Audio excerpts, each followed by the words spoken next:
What's going on, guys? This is VinylicPuma, back with another Borderlands 2 countdown, and today I figured I'd go over 10 of what I think are among some of the best non-playable characters in Borderlands 2. Obviously, and this should go without saying, but the rankings in this video are going to be highly subjective. With this in mind, if you don't see your favorite Borderlands 2 character on this list, that doesn't necessarily mean that they're bad, it just means that they aren't on the list. So as always, feel free to leave your favorite Borderlands 2 characters in the comment section below, and also be sure to hit the like button on this video if you enjoyed it, as it really helps out the channel.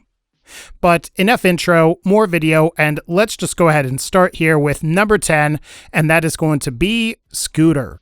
So, Scooter has always been a pretty popular NPC since the first Borderlands, and is the son of Mad MOXXI, is Ellie's brother, and like these two, Scooter was originally a member of the Hodunk clan. Much like the first game, Scooter operates and is the voice heard at the catch-a-ride stations where the player summons various vehicles to aid in their quest. Also, the player can actually meet Scooter in Borderlands 2 towards the beginning of the game, as once you reach Sanctuary, the game essentially steers you towards his garage. After that, Scooter becomes involved with the in-game plot in trying to restore Sanctuary's flight capabilities, which he eventually does as Sanctuary is being attacked just after the Vault Hunter returns with a faulty shield power core. From there, the player can partake in a number of side quests for Scooter, where Scooter is trying to impress and court several different female NPCs to unfortunate but humorous conclusions. Now, I'll admit that Scooter isn't my favorite NPC in all of the games, but he's still a pretty cool and also very popular NPC, and it didn't feel right not to include him on this list. That said, it will be interesting to see what happens with him going forward, since Scooter succumbs during Tales from the Borderlands. After all, we've had TK Baja come back, and who's to say that Scooter couldn't come back too? Number 9. Sir Hammerlock. Sir Hammerlock is unique in that he's reminiscent of an old British safari hunter from the 1900s. His appearance, mannerisms, and speech also really make him stand out from the rest of the NPCs in the game, as he tends to be more polite and sophisticated with his answers, where a number of other characters are more blunt and crude.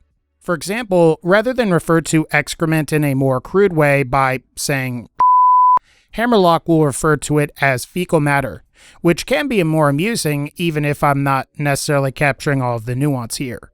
The player first meets Sir Hammerlock in Liarsburg, where he fixes Claptrap's eye and helps the player by providing them with various side quests to complete. Also, and like Claptrap, Sir Hammerlock will eventually meet the player once again once they've reached Sanctuary, where he can provide additional side quests. Sir Hammerlock, like a few other characters, ended up getting his own DLCs too, with a major campaign DLC in the form of Sir Hammerlock's Big Game Hunt, and a minor one in the form of Sir Hammerlock versus the Son of Gromarax.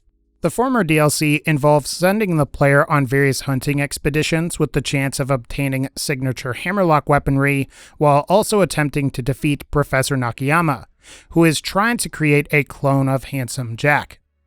The latter DLC, on the other hand, involves the player taking on the Son of Gromarax, where the player also has to save Sir Hammerlock during the main mission.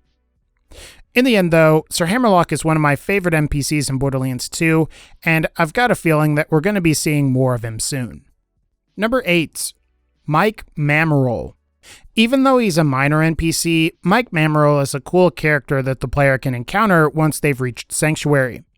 He's pretty easy to recognize as he has short hair and sunglasses and wears a red coat with gray and red pants. Upon speaking to him, Mike will say something and then usually hand the player a weapon that is of blue rarity or higher. And because of that, it's always worth checking around Sanctuary to see if you can find him, as he's a good loot source in the earlier parts of the game where you may not have easy access to blue rarity items. The story behind Mike Mamaril, though, is that he's based off of a real person with the same name. He was a major fan of the first Borderlands that unfortunately passed away at the age of 22 in 2011, about a year before Borderlands 2 would eventually release. A friend of his named Carlo sent Gearbox an email requesting that a short eulogy be read by Michael's favorite character, Claptrap, and Gearbox actually went ahead and did this. Link will be in the video description.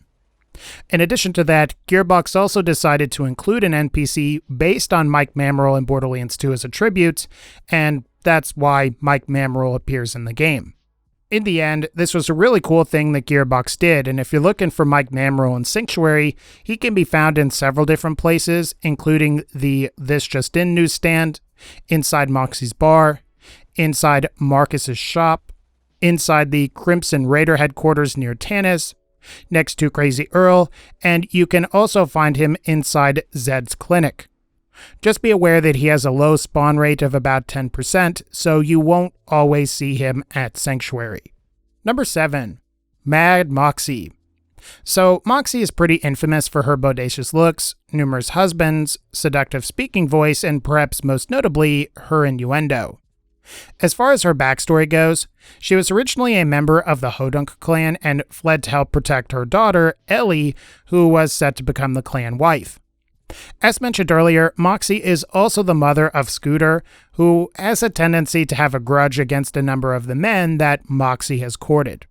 Perhaps the best part about MOXXI, though, is that she not only gives weapons, but she could potentially have an entire rarity of weapons that heal the player for a percentage of damage dealt.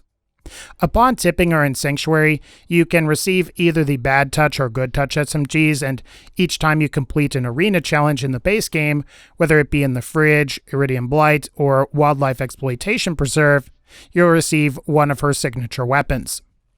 All of these weapons are fairly powerful and useful, and the various Borderlands 2 DLCs where MOXXI appears also have some of these weapons, so it could be a good idea to play through some of these DLCs to get your hands on some additional MOXXI weapons. Ultimately, MOXXI is a fan favorite NPC, and if you'd like to find her, she's usually found in the various bars throughout the game, including the one in Sanctuary, the one in the Badass Crater of Badassitude, as well as the one in Flamerock Refuge. Number 6. Captain Scarlett. Perhaps it's just nostalgia or the marketing for the very first Borderlands 2 campaign DLC that's influencing this NPC's inclusion, but I really like Captain Scarlett. For the uninitiated, Scarlett is best described as a pirate captain that is untrustworthy, as she has betrayed many of her former comrades. However, she is surprisingly honest about this untrustworthiness, as she reveals to the Vault Hunters during their alliance that she will eventually betray them and take the pieces of the Lost Compass for herself. The player will eventually encounter her again after her betrayal towards the end of the DLC with her pet Rack Hive Roscoe, and upon defeating Roscoe, Scarlett will drop the Greed Pistol, making her one of the few NPCs that can give a player a weapon directly. Speaking of weapons, another reason I like Captain Scarlett is for her signature line of Sand Pirate weapons. All of them have a scarlet flower emblem on the side, and a few of them are pretty overpowered, with the Sandhawk and Pimpernel being especially so. That, and what's also special about Captain Scarlett, the non-playable character, is that she managed to get her own campaign DLC without actually appearing in the base game at all. This is unique since many of the other Borderlands 2 NPCs that had major DLCs like Torg, Tiny Tina, or Hammerlock had to appear in the base game before they got an expansion. Sadly, she's unfortunately a little obscure when compared to a lot of the other NPCs. Heck, even Shade, who is from the exact same DLC as Captain Scarlett, ultimately ended up appearing in Tales from the Borderlands, while Captain Scarlett really hasn't had an appearance since. Hopefully, we'll see more of Captain Scarlett in the future, but as far as Borderlands 2 NPCs are concerned, I would say she is certainly one of the more noteworthy ones. Number 5. Face MCSHOOTY. Face MCSHOOTY is an NPC that the player can encounter in Thousand Cuts just after crossing the bridge and just before you get to the Buzzard Factory, where you meet Brick for the first time and fight all of the slabs. He's fairly hard to miss, as Mr. MCSHOOTY is basically walking around screaming "shoot me in the face" in the hopes that the player or one of their companions will oblige him. Assuming you approach and talk to him, you'll be prompted to start the "shoot this guy in the face" side quest, and from here, Face MCSHOOTY will yell at you to shoot him in the face. Assuming you don't and you decide to shoot another body part, Face MCSHOOTY's dialogue will change and he will eventually start to taunt you until you do eventually shoot him in the face. And upon actually shooting him in the face, Mr. MCSHOOTY will thank you and suddenly go quote-unquote limp. What's great about this encounter with MCSHOOTY is that it's so random. Having some random guy yelling at you to shoot him in the face is in huge contrast to the rest of the game, and it's even a bit funny when you actually honor his request, and he somehow, despite the fact that he probably should be dead, manages to thank you. Now, I will admit that MCSHOOTY isn't the most complex NPC in Borderlands 2, but I do think he's definitely one of the more noteworthy minor NPCs in the game, and if you're new to Borderlands 2, you should definitely visit him in Thousand Cuts. Number 4. Tiny Tina. While she's not extremely prominent throughout the plot of the base game, Tiny Tina definitely does make a notable impression upon appearing for the first time in Tundra Express. During the story, the players enlist her help with stopping a Hyperion supply train that's believed to carry a vault key. You can also complete her "You Are Cordially Invited" questline, which involves helping Tina seek revenge on Fleshstick, who sold her family out to Hyperion. Upon doing so, the player can receive the Teapot, which is a decent corrosive pistol that the player can then use when trying to retrieve the power core and vault key from the Hyperion supply train. Beyond that, Tina ended up being massively popular with the fanbase, and as a result, she ended up appearing in several other DLCs and even got her own campaign DLC. In TORGU's Campaign of Carnage, Tina appears and helps the player by requesting they get her some cookies, and also by providing them an assault rifle in the form of the Boom Puppy if they help her walk her pet skag, Enrique. She's also the main character involved with Tiny Tina's assault on Dragon Keep, where she serves as the dungeon master and largely controls and narrates the player's experience throughout the DLC's campaign. What I think I and many others like about Tina is that she's crazy and really likes explosives. That and Tina is essentially a teenager that cusses, taunts, and says a bunch of other things that you might not expect someone of her stature to say. So she can be quite enjoyable throughout both the base game and its DLC. In the end, Tina is a great NPC, and hopefully we'll see an older Tina return in Borderlands 3.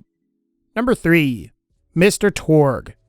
Not to be confused with Mr. Satan or Hercule from the Dragon Ball series, since both of these characters share the same voice actor, but Mr. TORGU is just one of those NPCs that you absolutely must have on a best Borderlands 2 NPC list, as he is one of the most memorable NPCs from the game's DLC.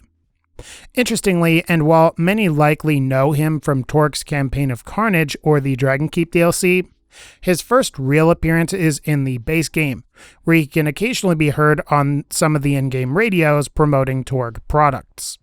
Where Mr. TORGU got really popular, though, was in his Campaign of Carnage DLC.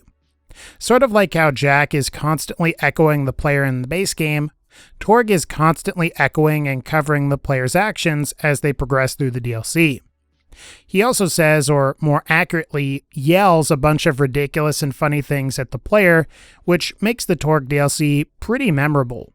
He also has some other cameo appearances, like one in the Dragon Keep DLC where he ends up in some wooden stocks, and he's also featured as a part of his own Headhunter pack where he helps the Vault Hunters take down the Ravenous Water Gobbler. Ultimately, I'd say Mr. TORGU is a great NPC in Borderlands 2 because reasons. Though seriously, if you haven't yet for some reason, you really should be sure to play through all of the Borderlands 2 DLC, as Mr. TORGU will definitely make you laugh. Number 2. Handsome Jack. Not only is Jack a phenomenal NPC in Borderlands 2, but Jack is probably one of the best villains and or antagonists in video games. He's not on the level of maybe Bowser, but I think he's definitely up there with the likes of other noteworthy video game villains like GLaDOS from Portal, Wesker from the Resident Evil series, or maybe even Makarov from the Call of Duty series.